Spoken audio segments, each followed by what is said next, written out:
प्रेक्षक मंडळींनो नमस्कार. आजच्या भागामध्ये आता राणी इंद्र आता घरी आलेले असतात, कारण ते आता त्या नीलमबाईला भेटून आलेले असतात आणि त्यांनी नीलमबाईला सांगितलेलं पण असतं की तू कधी यायचं म्हणून. ती तिथे आता येणार असते, तिला हे सत्य सगळं तिच्या समोर येणार असतं. त्यामुळे आता हे सगळे राणी इंद्र काही टेन्शन पण नसतं त्यांना. ते म्हणतात की बरं झालं, आता सगळं काही सत्य समोर येईल.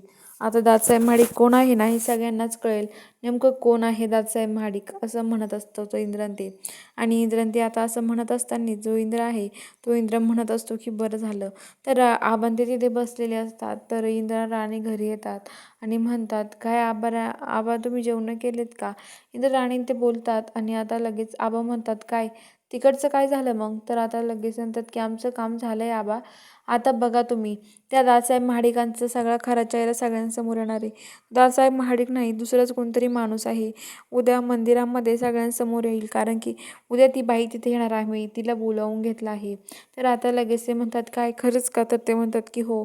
राणी इंद्र म्हणतात. तर आता लगेच ते म्हणतात बरं झालं मग. तर इकडे आता जी नीलमबाई आहे ती पण आता तिथे येणार असते आणि राणी इंद्रांती ज्या मंदिरात जाणार असते तिथंच.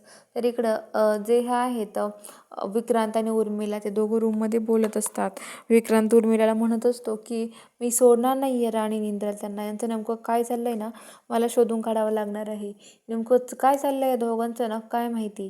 हे दोघं असं लपवलपी काय लपवत आहेत ना काय माहिती असं म्हणत असतात. तर आता लगेच ते म्हणतात की काय झालं असं नाही दोघांचं सांगा बरं, आपल्याला काहीतरी करावं लागणार आहे उर्मिला असं तो बोलत असतो. आणि आता त्यांचा पण इकडे प्लॅन ठरतो.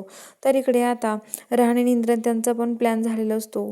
त्यामुळे आता ते सगळेजण मंदिरात जायला निघतात. तर इकडे विक्रांत हा इंद्राला किडनॅप करण्याचा प्लॅन करतो.